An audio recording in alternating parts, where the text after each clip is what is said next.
Hi, welcome back to twin கட்டுப்பட்டு channel. இந்த மாதிரி பேசி ஒரு வீடியோ போடுறது இதுதான் என்னோடய ஃபஸ்ட்டு வீடியோ. நான் வந்து சில விஷயங்கள் வந்து சொல்லணும்னு நினச்சேன். அதுக்காக தான் இந்த வீடியோ. ஒரு 2 வீக்ஸ் முன்னாடி ஒரு வீடியோ போட்டிருந்தேன். அதாவது ஆவின் பாலில் இருந்து சீஸ் ட்ரை பண்ணேன். இது சீஸாக வந்திருக்கா இல்லை பன்னீராக வந்திருக்கான்னு தெரியல அப்படின்னு சொல்லிட்டு அந்த வீடியோவுக்கு வந்து ரொம்ப ரொம்ப நல்ல வியூஸ் வந்து போயிருக்கு. நிறைய லைக்ஸு, நிறைய கமெண்ட்ஸ்லாம் வந்திருந்தது. அந்த வீடியோ மூலமாக நிறைய சப்ஸ்கிரைபர்ஸ் வந்திருக்கீங்க. ஸோ எல்லாருக்குமே ரொம்ப நன்றி. 2000 சப்ஸ்கிரைபர்ஸ் வந்து ரீச் பண்ணிட்டோம் சீக்கிரமாக. 1000 வரதுக்கு ரொம்ப நாளாக இருந்தது. ஆனால் 2000 வந்து சீக்கிரமாக வந்துச்சு. இனிமேல் அடுத்தடுத்து நிறைய சப்ஸ்கிரைபர்ஸ் வருவீங்க அப்படின்ற ஒரு நம்பிக்கை இருக்குது.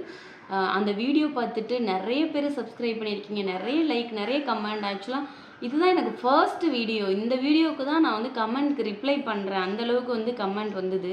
அதுக்கு முன்னாடி வீடியோஸ்லாம் ஒரு கமெண்ட் சூப்பர் அந்த மாதிரி தான் வரும். தேங்க்யூ சொல்லிட்டு விட்டுருவேன். இந்த வீடியோஸ்க்கு வந்து சில ஆன்சர் பண்ணுற மாதிரியான கொஸ்டின்ஸ்லாம் அதில் வந்திருந்தது. ஃபஸ்ட்டு தடவை கமெண்ட் பண்ணுறதுனாலையா என்னன்னு தெரில, நான் பண்ணுறது ரைட்டா என்னன்னு தெரில, அது இப்படி தான் பதில் சொல்லணுமான்னும் தெரியல. ஸோ அதுக்காக தான் இதை வீடியோலேயே சொல்லிட்டோன்னா ரீச் ஆகுறவங்களுக்கு கொஞ்சம் ஈஸியாக இருக்கும்ல. ஏன்னா டெக்ஸ்ட் மூலமாக சொல்லும்போது அது அவங்களுக்கு எப்படி வேணாலும் போய் சேரலாம். அதுக்காக தான் ஒரு வீடியோவாக ரெக்கார்ட் பண்ணுறேன்.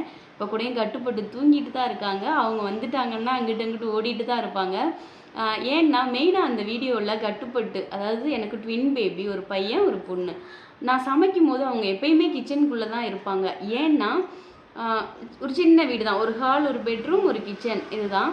அவங்க வந்து இப்போ ஹால்லையோ இல்லை பெட்ரூம்லேயோ தான் இருக்கணும் நான் சமைக்கும் போது. அப்படி விட்டுட்டா அவங்க வந்து ஒரு மாதிரி அன்சேஃபான விஷயங்கள் தான் பண்ணிகிட்ருப்பாங்க. 2 பேரும் எதையாவது தூக்கி காலில் போட்டுக்கிறது. அப்புறம் அந்த அவங்களுக்கு தொடுற மாதிரியான தூரத்தில் தான் சில சுவிட்ச் பாக்ஸ்லாம் இருக்கும். அதில் போயிட்டு அவங்க சுவிட்சை போடுறது. அது என்ன தான் நம்ம பண்ணி வச்சாலும் அவங்கள வந்து கண்ட்ரோல் பண்ண முடியல. சில விஷயங்கள்லாம் பண்ணியும் தடுக்க முடியல. பயமாக இருக்குது ஏதாச்சும் இது மாதிரி பண்ணிடுவாங்களான்னு. ஒரு செல்ஃப் இருக்கும், அது மேலே ஏறி டிவி ஆன் பண்ணுறது, இந்த மாதிரி விஷயங்கள்.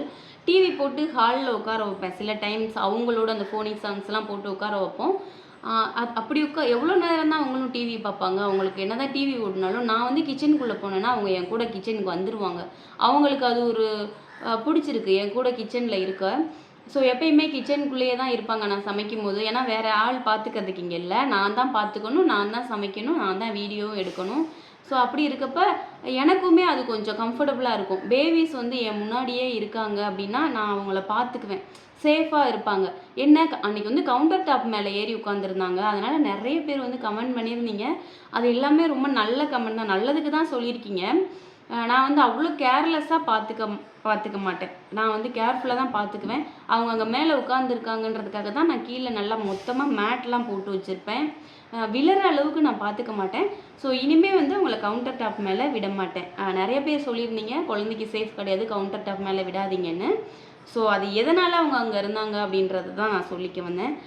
அதுவும் ஏன்னா ஒரு சார் வந்து கேட்டிருந்தாரு, கிச்சனில் எதுக்காக குழந்தைங்க அப்படின்னு கேட்டிருந்தாங்க. எனக்கு வேறு ஆப்ஷனே இல்லை. நான் சமைக்கும் போது அவங்க கிச்சனுக்குள்ளே தான் இருப்பாங்க. வெளியே விட்டால் தான் எனக்கு சேஃப் இல்லை அப்படின்ற மாதிரி இருக்கும். இனிமேல் கிச்சனில் இருப்பாங்க, பட் கவுண்டர் டாப் மேலே இல்லாமல் நான் பார்த்துக்கிறேன். தென் அப்புறம் வந்து அந்த வீடியோவே எதுக்காகன்னா, அந்த பால் வந்து நிறைய ஒரு மாதிரி பட்டரியாக இருக்குது. அதனால் நான் குழந்தைங்களுக்கு கொடுக்கல அன்னைக்கு. ஸோ நெக்ஸ்ட் டே ஃப்ரிட்ஜில் தான் வச்சுருந்தேன். நெக்ஸ்ட் டே நம்ம அதை வேஸ்ட் பண்ண வேண்டாம், பன்னீர் இல்லைனா சீஸ் ட்ரை பண்ணுவோம் அப்படின்னு சொல்லி தான் ட்ரை பண்ணி பார்த்து தான் அந்த வீடியோ போட்டிருந்தேன். அந்த வீடியோவே என்னென்னா குழந்தைங்களுக்கு கொடுக்காததுனால தான் நான் வேறு ஒன்று ட்ரை பண்ணியிருந்தேன். ஒரு சிஸ்டர் சொல்லியிருந்தாங்க, நீ பாட்டுக்கு எதையாவது செஞ்சு குழந்தைங்களுக்கு கொடுத்துறாத அப்படின்னு சொல்லி. நான் பட்டராக இருக்குன்றதுக்காகவே குழந்தைங்களுக்கு கொடுக்கல. அதில் வந்து நிறைய பேர் கமெண்ட் பண்ணியிருந்தீங்க, பட்டராக இருக்கிறதுனால குழந்தைக்கு கொடுக்கலாம், நோ ப்ராப்ளம்னு தான் சொல்லியிருந்தாங்க. ஆனால் நான் அதுவே வந்து பயந்துட்டு கொடுக்கல. அப்போ எப்படி நான் எதையாவது செஞ்சு குழந்தைங்களுக்கு கொடுப்பேன்? அதை வந்து சொல்லணும்னு நினச்சேன், அவ்வளோதான். நான் அவங்கள தப்பாக சொல்லலை. இருந்தாலும் அது வந்து எனக்கு ஒரு மாதிரி, அது எப்படி நான் எதையாவது செஞ்சு எப்படி குழந்தைங்களுக்கு கொடுப்பேன்? சும்மா வீடியோக்காக வந்து எதையாவது செஞ்சு அப்படியே குழந்தைங்களுக்கு கொடுப்பேன் அந்த மாதிரி கிடையாது. நான் ஜஸ்ட்டு டெஸ்ட் தான் பண்ணேன். நான் சாப்பிட்டு பார்த்தேன். பார்க்கும்போது அது உங்களுக்கு எப்படி தெரிஞ்சுன்னு தெரில. நான் இனிமேல் வந்து கவுண்டர் டாப் மேலே உட்கார வைக்க மாட்டேன். ஸோ எதையும் தேவையில்லாத செஞ்சு கொடுக்க மாட்டேன். நான் ரிப்ளை பண்ணியிருந்தது நல்ல விதமாக தான் பண்ணியிருந்தேன். அதாவது என் மனசுக்குள்ளே இருந்ததை சொல்லியிருந்தேன். இல்லை சிஸ்டர், அது வந்து கெட்டுப்போன பால் இல்லை, நான் லெமன் போட்டதுனால தான் அப்படி ஆயிடுச்சுன்னு. பட் அவங்களுக்கு எப்படி போச்சுன்னு தெரியல. தப்பாக போயிருந்ததுன்னா மன்னிச்சுக்கோங்க. அப்புறம் எல்லாரும் இந்த வீடியோ பார்த்துட்டு இருக்க யாராவது சப்ஸ்கிரைப் பண்ணாமல் பார்த்துட்டு இருக்கீங்கன்னா சப்ஸ்கிரைப் பண்ணிக்கோங்க. இது வந்து ட்வின் கட்டுப்பட்டு சேனல் நேம். கட்டுவும் பட்டுவும் ட்வின் பேபி, அதனால் ட்வின் கட்டுப்பட்டு. இந்த சேனலில் வந்து நிறைய என்ன வரும்னா, நான் கட்டுப்பட்டுக்கு என்ன மாதிரியான டிஷ்ஷஸ்லாம் கொடுக்குறேன், இந்த மாதிரி விஷயங்கள். அப்புறம் இனிமேல் வந்து நிறைய வந்து இம்ப்ரூவ் பண்ணலாம் அப்படின்ட்டு இருக்கேன். கட்டுப்பட்டுவோட விஷயங்களை அவங்களுக்கு யூஸ் பண்ணுறது, நிறைய பேர் குழந்தைங்க வச்சுருக்கவங்களுக்கு யூஸ் ஆகும்ல. ஏன்னா எனக்கே வந்து நான் தான் எங்கள் வீட்டில் ஃபஸ்ட்டு பொண்ணு. எனக்கு தான் ஃபஸ்ட்டு வந்து குழந்தை பிறந்திருக்கிறதுனால நிறைய வந்து தெரியாது. நானே நிறைய பேர்கிட்ட கேட்டோ அல்லது இந்த மாதிரி மொபைல் பார்த்து தான் கற்றுப்பேன். அது மாதிரி யாருக்காவது ஒரு 2 பேருக்கு யூஸ் ஆகும்ல நான் சொல்கிற சில விஷயங்கள். அதனால அந்த மாதிரி விஷயங்கள் வரும். ஓகே, சப்ஸ்கிரைப் பண்ணாதவங்க சப்ஸ்கிரைப் பண்ணிக்கோங்க. இந்த வீடியோ பிடிச்சிருந்ததுன்னா லைக் பண்ணிவிட்டு சேனலை மறக்காமல் சப்ஸ்கிரைப் பண்ணிக்கோங்க. ரொம்ப நன்றி.